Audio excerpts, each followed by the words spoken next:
Magandang araw sa lahat ng tagapakinig dito sa Tamokski TV. Ang kwento natin ngayon ay tungkol sa isang doktorang nagimbal nang makita niya ang construction worker na binasted niya na nakasakay sa helicopter ng mismong building na ginagawa nila.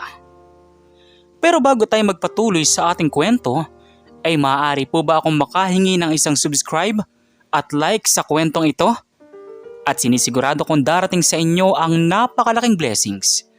Kaya tara na, simulan natin ang kwento na pinamagatang ang binasted na construction worker. Sa isang maaliwalas na umaga, abala ang lahat sa St. Jude's Medical Center. Si Dr. Ayla Sanchez, isang batang cardiothoracic surgeon, ay nakaupo sa kanyang opisina. Nagre-repaso ng mga pasyente. Kilala si Dr. Ayla sa kanyang angking talino, dedikasyon at syempre sa kanyang kagandahan. Maraming humahanga sa kanyang doktor at pasyente, ngunit nananatili siyang professional at nakatuon sa kanyang trabaho. Ang tanging prioridad niya ay ang kanyang karera at ang paglilingkod sa kanyang mga pasyente.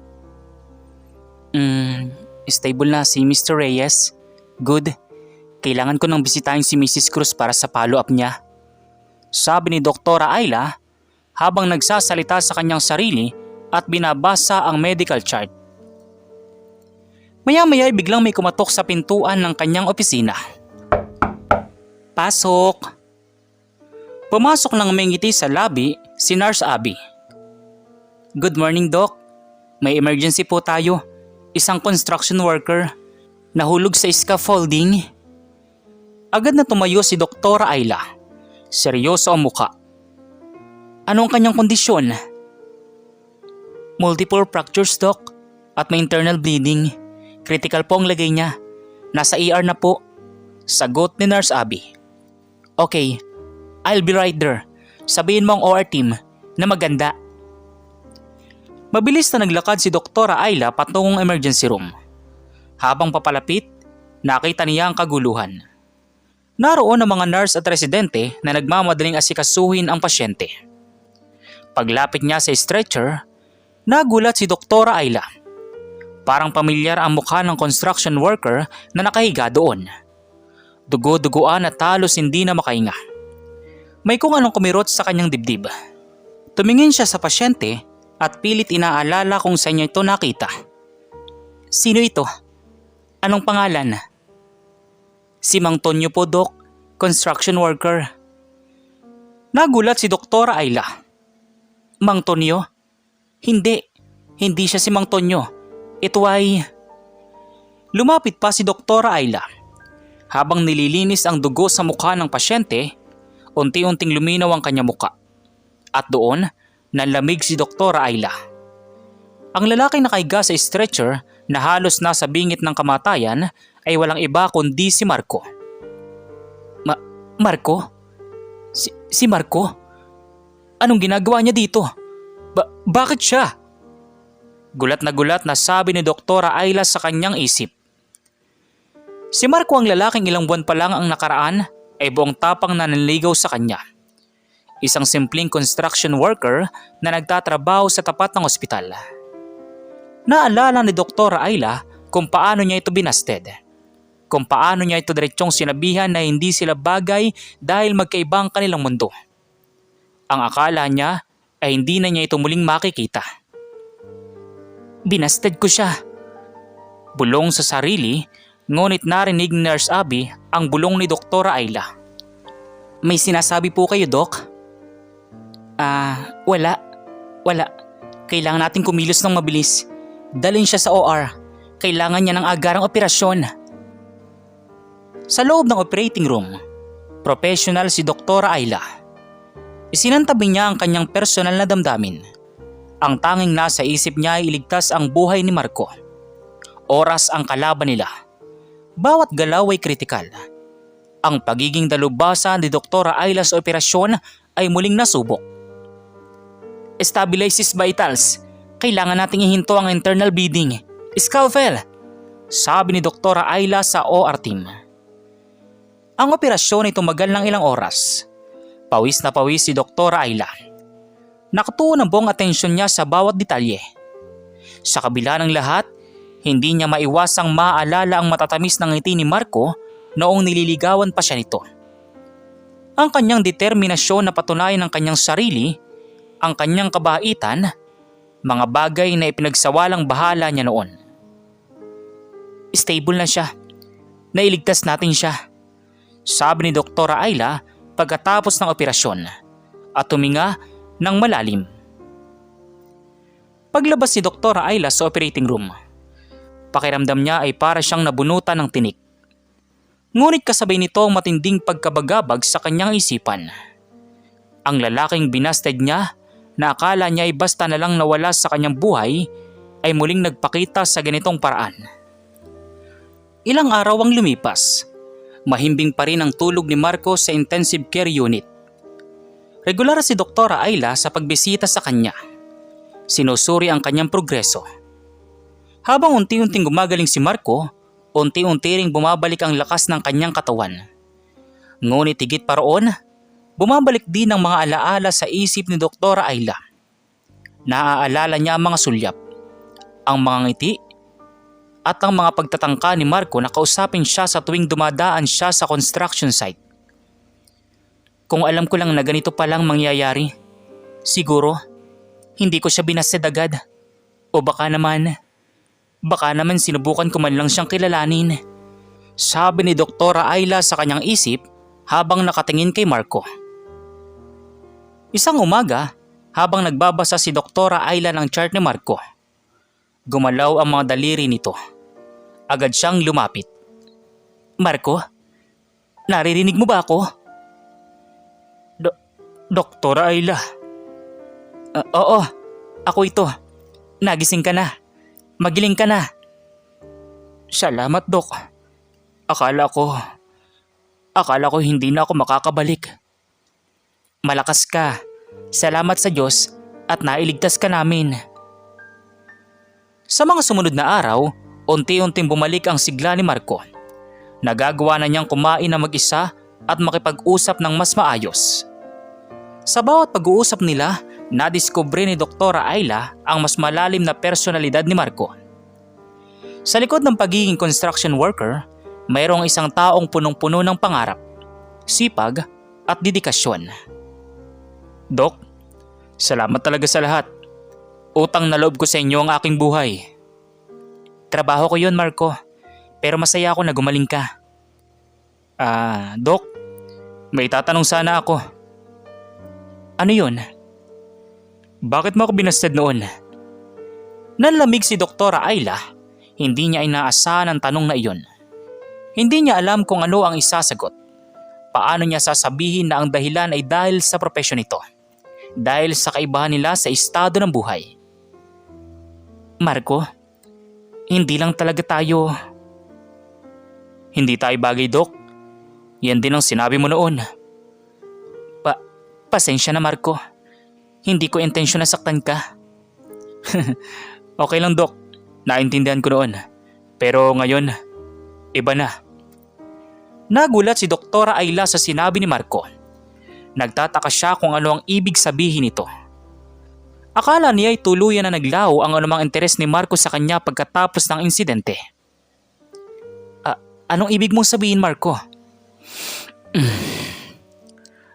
Habang nakaiga ako dito, Dok, marami akong naisip. Maraming nangyari sa buhay ko na nagpabago sa pananaw ko, sabi ni Marco. Isang araw, bago ang insidente ni Marco, nakatanggap siya ng isang balita na magbabago ng kanyang buhay. Balita na hindi niya pa nababanggit kay Dr. Ayla o kahit kanino man. Dok, bago ako na-aksidente, nagkaroon ako ng opportunity. Isang scholarship para mag-aral abroad. Civil engineering. Matagal ko ng pangarap yun. Ano? Scholarship? Civil engineering? Hindi ko alam. Hindi ko pa nga nasasabi sa iyo. Gusto ko sana mag-aral doon. Tapos bumalik dito at gumawa ng magagandang proyekto. At ano ang kinalaman niyan sa pagiging iba mo ngayon? Ang nangyari sa akin, Dok, Nagpamulat sa akin ang buhay ay saglit lang. Hindi natin alam kung kailan tayo mawawala. At kung may pangarap ka, habulin mo. Kung may gusto kang gawin, gawin mo. Kung may gusto kang sabihin, sabihin mo. Sa mga salitang iyon ni Marco, nakaramdam si Doktora Ayla ng matinding hiya. Ang kanyang mga pagdududa noon ay tila walang saysay kumpara sa determinasyon at mga pangarap ni Marco. Hindi lang pala siya isang simpleng construction worker. Mayroon siyang mas malaking ambisyon. Marco, I'm really sorry. Mali ang akala ko sa'yo. Okay lang, Dok. Siguro, kailangan lang mangyari ito para magbago ang pananaw nating dalawa. Sa kanilang patuloy na pag-uusap, unti-unting nakilala ni Doktora Ayla ang tunay na Marco. Ang lalaking may pusong ginto, may matinding pangarap at may kakayahang magpatawad. Sa bawat araw na lumilipas, mas lalong umahanga si Doktora Ayla kay Marco. Ang dating pagtingin niya sa kanya bilang simpleng construction worker ay napalitan ng paghanga at paggalang. Dumating ang araw na pwede nang umuwi si Marco. Nagpaalam siya kay Doktora Ayla. Salamat ulit, Dok. Paalam. Marco, mag-iingat ka at good luck sa scholarship mo. Salamat, Dok. Sana magkita pa tayo muli. Lumabas si Marco sa ospital. Bit-bit ang bagong pag-asa at determinasyon. Naiwan naman si Doktora Ayla na may halo-halong emosyon, pagsisisi, paghanga at isang paywatig ng pag-asa na sana nga ay magkita pa sila muli.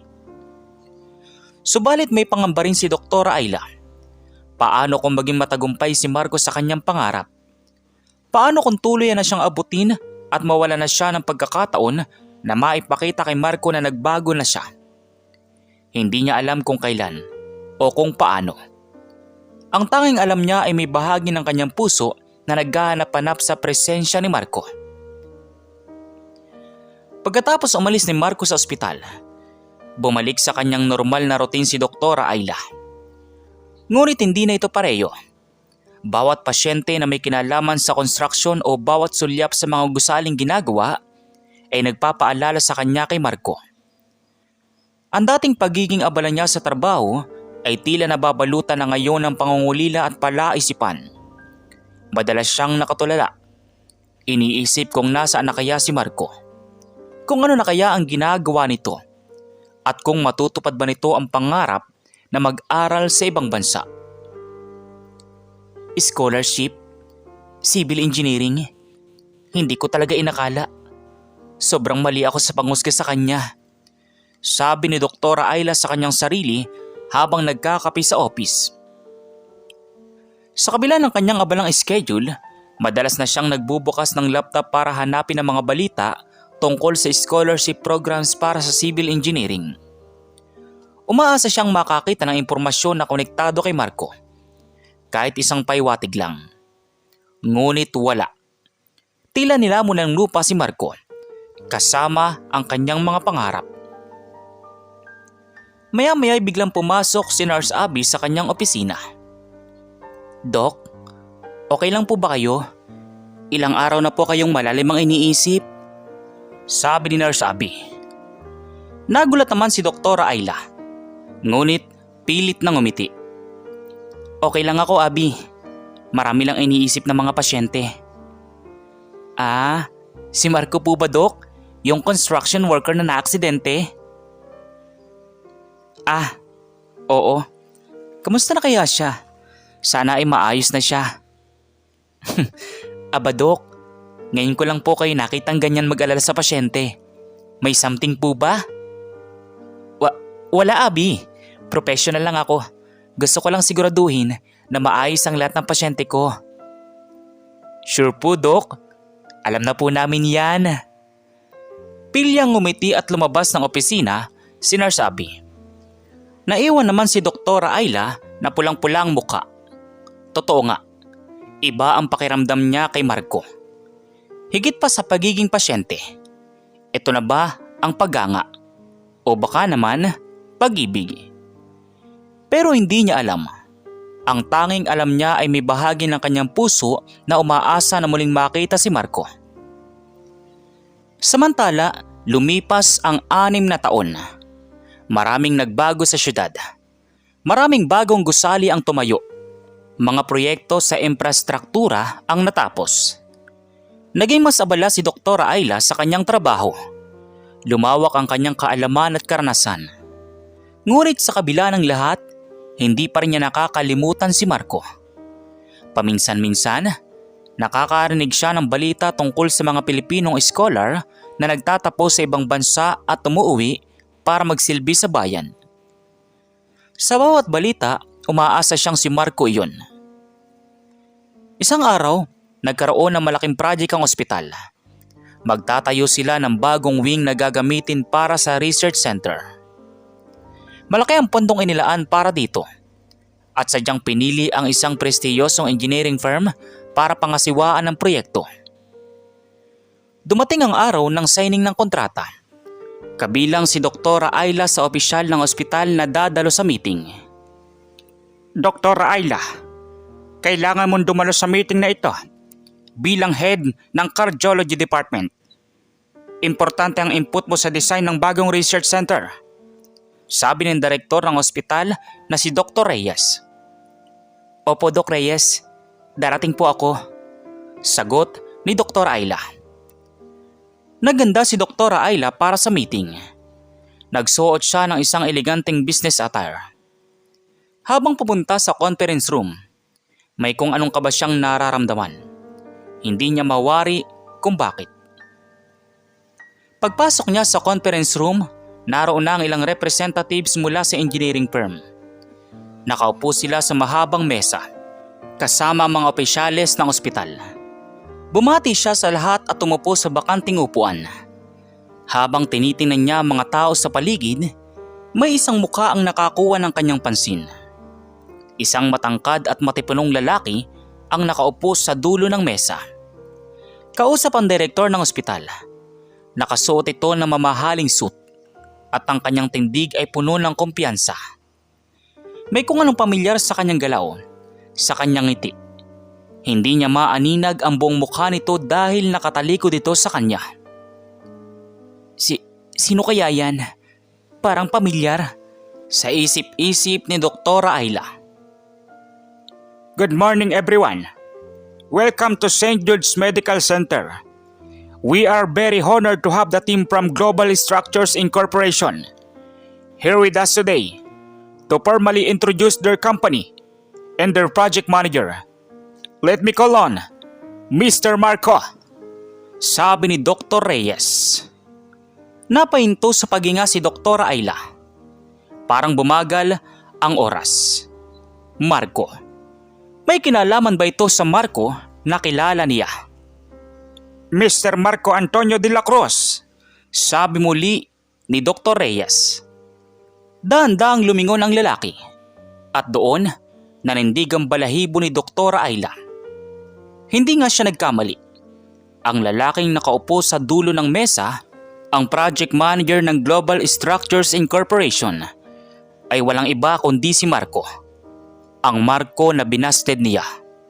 Ang Marco na construction worker. Ang Marco na nagkaroon ng scholarship at umalis ng bansa. Marco? Si Marco? Sa isip-isip ni Dr. Ayla at gulat na gulat. Si Marco naman ay ngumiti ng tipid at ang kanyang mga mata ay nanatiling nakatitig kay Dr. Ayla. Good morning everyone. It's an honor to be here, sabi ni Marco. Ngunit sa kabila ng kanyang ngiti, may nakita si Dr. Ayla sa mga mata ni Marco. Isang bahid ng sorpresa at isang kakaibang sulyap na nagpakaba sa kanyang puso. Ang Marco na kanyang binasted ay hindi na ang dating Marco. Nagbago na ito. At ang pagbabagong iyon ay tila nagbigay ng panibagong pag-asa at pangamba sa kanya. Pagkatapos ng pagpapakilala, ramdam ni Dr. Ayla matinding kaba at pagkabigla. Halos hindi niya marinig ang mga sumunod na sinabi ng direktor. Ang tanging nakikita niya ay ang bagong Marco, nakasuot ng mamahaling suit. at may kumpiyansang tinig. Hindi siya makapaniwala sa kanyang nasasaksiyan. Ang construction worker na kanyang binasted noon na inakala niyang mananatili sa kanyang dating estado, ngayon ay isang project manager na ng isang malaking engineering firm. Paano? Kailan? Bakit hindi ko ito nalaman? At ang mga mata niya, bakit ganun siya makatingin? Sa isip-isip ni Doktora Ayla at naguguluhan. Sa kabila ng kanyang pagkagulat, pilit niyang pinanatili ang kanyang profesionalismo. Nakinig siya sa presentasyon ni Marco tungkol sa kanilang planong disenyo para sa bagong research center. Bawat salita ni Marco ay puno ng kaalaman at karanasan. Kitang-kita ang pagbabago sa kanya. Hindi na siya ang dating Marco na mahihiyain at tirap magsalita. Ngayon, siya ay isang leader, isang eksperto sa kanyang larangan. Habang nagpe-present, paminsan-minsan ay sumusulyap si Marco kay Doktora Ayla. Ang disenyo na ito ay sinaalang-alang ang bawat detalye mula sa functionality hanggang sa aesthetics para masiguro ang optimal environment para sa pananaliksik, sabi ni Marco. Optimal environment? Siya mismong optimal environment ngayon. Ang lalaking ito, nagbago ng gusto. Bulong ni Doktora sa kanyang sarili. Pagkatapos ng presentasyon, nagkaroon ng Q&A portion. Ilang katanungan ang ibinato kay Marco. At bawat isa ay kanyang sinagot ng buong husay at kumpiyansa. Humanga ang lahat sa kanyang kaalaman. Samantalang si Doktora Ayla, hindi na mapakali sa kanyang upuan. May gusto siyang sabihin, may gusto siyang itanong, ngunit hindi niya magawa. Any more question from the team? Dr. Ayla, do you have any input? Tanong ni Dr. Reyes. Napatingin ang lahat kay Dr. Ayla. Ang kanyang puso ay halos lumabas sa dibdib niya. Sa wakas, pagkakataon na niya magsalita, ngunit ano ang sasabihin niya? Wala naman po, Director. Very impressive ang presentation. I'm sure it will be a state-of-the-art facility. Sabi ni Doktora Ayla at pilit na ngumiti. Ngumiti naman si Marco ng tipid kay Doktora Ayla. Ngunit walang anumang emosyon ang nakita sa kanyang mga mata. Thank you, Doktora Sanchez. Ang pagtawag ni Marcos sa kanya ng Doktora Sanchez ay tila tumusok sa puso ni Doktora Ayla. Parang hindi na siya ang dating Ayla na nakilala nito. Tila may pader na nakapagitan sa kanilang dalawa. Pagkatapos ng meeting, nagpaalam ang team ni Marco. Dr. De La Cruz, we are truly impressed. We look forward to working with you and your team. The pleasure is ours, Director. We assure you of our best service. Habang palabas si Marco, naglakas loob si Doktora Ayla na kausapin siya. Marco? Lumingon si Marco, ngunit nanatiling professional ang kanyang muka. Doktora Sanchez, may kailangan po kayo? Nanlumo si Doktora Ayla sa tono ni Marco. Ako ito, si Ayla. Isang tipid naman ang ngiti ang binigay ni Marco na lumabas sa kanyang labi. Alam ko po. Congrats, Doktora Sanchez, sa pagiging head ng cardiology department. Salamat. Ikaw din, Marco. I mean, Mr. De La Cruz, project manager. Hindi ko inakala. Maraming nangyari, Doktora Sanchez. Ang buhay ay puno ng sorpresa, hindi ba? Ang bawat salita ni Marco ay tila may tagong kahulugan. Ramdam ni Doktora Ayla ang lamig sa boses nito. Tila hindi na ito ang Marco na kanyang nakilala noon. Ang Marco na may paghanga sa kanya. Ang Marco na binasted niya.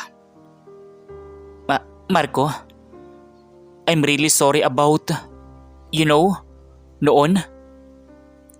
Pumikit sandali si Marco tsaka muling tumingin kay Doktora Ayla, ngunit walang init ang kanyang mga mata. Walang problema, Doktora Sanchez. Ang nakaraan ay nakaraan. Ang mahalaga ay ang kasalukuyan at ang hinaharap, sabi ni Marco. Pagkatapos ng kanilang maiksing pag-uusap, umalis si Marco kasama ang kanyang team. Naiwan si Doktora Ayla na tulala at may matinding pagsisisi sa kanyang puso. Ang pagbabago ni Marco ay higit pa sa kanyang inaasahan. Hindi lang pala ang kanyang karir ang nagbago, kundi pati na rin ang kanyang personalidad at ang paraan niya ng pakikitungo sa kanya. Si Marco na binasted ko. Hindi na ang Marco na bumalik. At kasalanan ko ito. Naluluwang sabi ni Doktora Ayla. Ang dating paghanga at pag-asa na sana ay magkaroon pa sila ng pagkakataon ay napalitan ng pait. Paano niya mababawi ang kanyang mga salita? Paano niya maipapakita kay Marco na nagbago na rin siya? O talaga bang huli na ang lahat? Samantala, sa mga sumunod na linggo, naging madalas ang pagtatagpo ni na Doktora Ayla at Marco sa loob ng ospital. Bilang project manager, madalas dumalo si Marco sa mga meeting at inspeksyon para sa bagong research center. Bawat pagkikita nila, ramdam ni Doktora Ayla ang lamig at profesionalismo ni Marco. Wala nang bakas ng dating Marco na may paghanga sa kanya. Tila ba may invisible wall na nakapagitan sa kanila. Pilit na ipinapaalala ang kanilang nakaraan. Ang gwapo niya lalo, ang tindig, ang pananamit, ibang-iba na talaga siya. At ang mga mata niya, bakit hindi na sila nagniningning tulad noon? Sa isip-isip ni Doktora Ayla habang nakatanaw kay Marco na kausap ang ibang miyembro ng team. Sa kabila ng pagiging abala ni Doktora Ayla sa kanyang trabaho, hindi niya maiwasang sulyapan si Marco. Ang bawat galaw nito, ang bawat salita ay tila nakaukit sa kanyang isipan. Ang dating pagdududa niya sa kakayahan ni Marco ay napalitan na ngayon ng paghanga. Napagtanto niya na hindi lang pala panlabas na anyo ang kanyang hinuhusga noon, kundi pati na rin ang potensyal ng isang tao. Doktora Ayla, kailangan mong tingnan ang site ng construction bukas. Importanteng makita mo ang progress at mabigyan ng feedback ang team ni Mr. De La Cruz, sabi ni Dr. Reyes. Opo, Director. Darating po ako, sagot ni Ayla. Kinabukasan, maaga pa lang ay pumunta na si Doktora Ayla sa construction site. Nakita niya ang mga construction workers na abala sa kanilang mga trabaho. Ang tunog ng mga makina at ang amoy ng simyento ay nagpabalik sa kanya sa nakaraan. Naalala niya ang araw na naaksidente si Marco. Habang tinitingnan niya ang taas ng gusali, laking gulat niya nang makita ang isang helicopter na papalapit. Hindi ito pangkaraniwang helicopter. Ito ay isang service helicopter na ginagamit sa mga malalaking construction projects para sa aerial survey at paghahatid ng mga materyales. Ang helicopter ay lumapag sa itaas ng unfinished building sa rooftop. Anong meron? May VIP ba? Nagtatakang tanong ni Doktora Ayla sa kanyang sarili. Bumukas ang pintuan ng helicopter at bumaba ang isang tao. Nakasuot ito ng hard hat at safety vest. Ngunit kitang-kita ang pamilyar na tindig nito. Sa pagtanggal ng hard hat, unti-unting luminaw ang kanyang muka. Dahil doon ay nanlaki ang muka ni Doktora Ayla. Si Marco? Bulong niya. Si Marco ang nakasakay sa helicopter at bumaba sa itaas ng building na siya mismo ang nagpapagawa. Hindi ito ang Marco na binasted niya noon na nakahiga sa stretcher, kundi ito ay isang Marco na may kapangyarihan, may kontrol at may matinding presensya. Nakita ni Marco si Doktora Ayla sa ibaba at binigyan niya ito ng isang sulyap na hindi mabasa. Nagtagpo ang kanilang mga mata. Sa sulyap na iyon ni Marco, parang binuhusan si Doktora Ayla ng malamig na tubig. Ang lahat ng kanyang pagdududa, pagsisisi at paghanga ay tila naghalo-halo. Ang dating construction worker na kanyang binasted ay ngayoy mas mataas na kaysa sa kanya. Literal at metaphorical.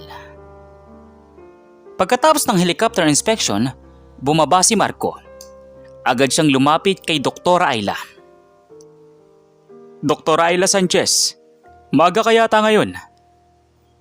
Hindi makapagsalita si Dr. Ayla at natulala pa rin sa kanyang nakita. Marco, ikaw palang sumasakay sa helicopter.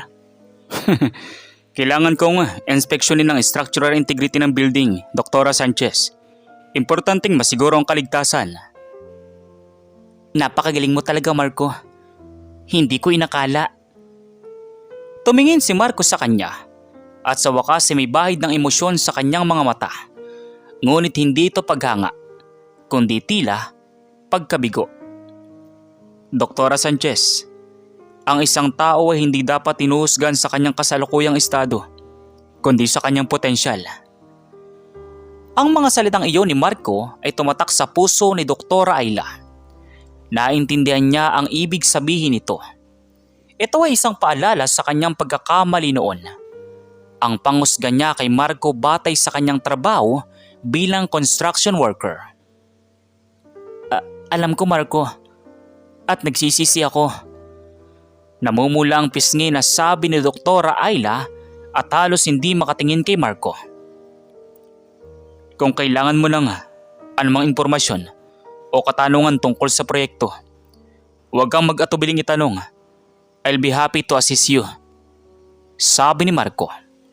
Ang huling pangungusap ni Marco ay nagpaklaro kay Dr. Ayla.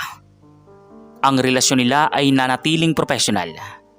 Wala nang dating Marco na nagtatangkang manligaw sa kanya. Ang dating pag-asa niya na baka may pagkakataon pa sila ay tila naglaho sa ere, kasabay ng pag-alis ng helicopter.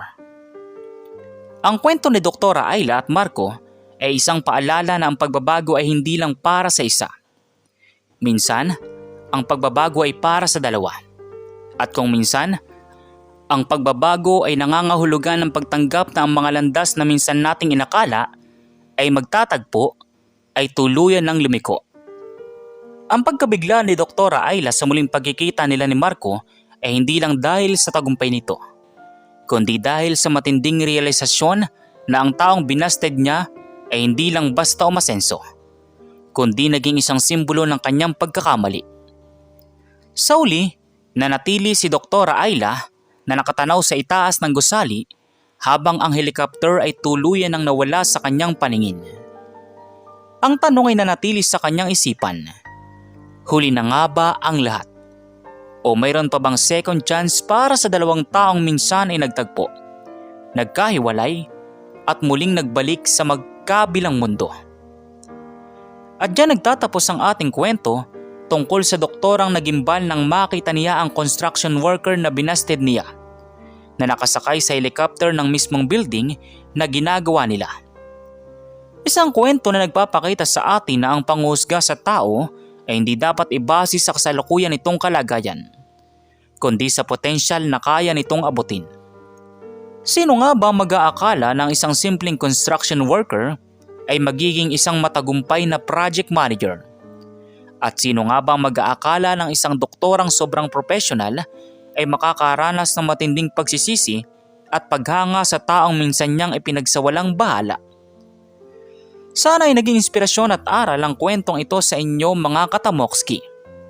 Tandaan, sa buhay, lahat ay may pagkakataong magbago at umasenso. At kung minsan, ang mga desisyon natin sa nakaraan ay maaaring bumalik sa atin sa paraang hindi natin inaasahan. Maraming salamat sa inyong pagtutok dito sa Tamokski TV. Huwag po nating kalimutang mag-subscribe, mag-like at mag-comment kung ano ang inyong saloobin sa kwentong ito. Hanggang sa muli at patuloy tayong mangarap at maniwala sa kakayahan ng bawat isa. So once again, inuulit ko pong muli. Ako po si Tamokski TV. Kita-kita po tayong muli sa mga susunod pa nating maraming mga video. Thank you and God bless you all. Peace out.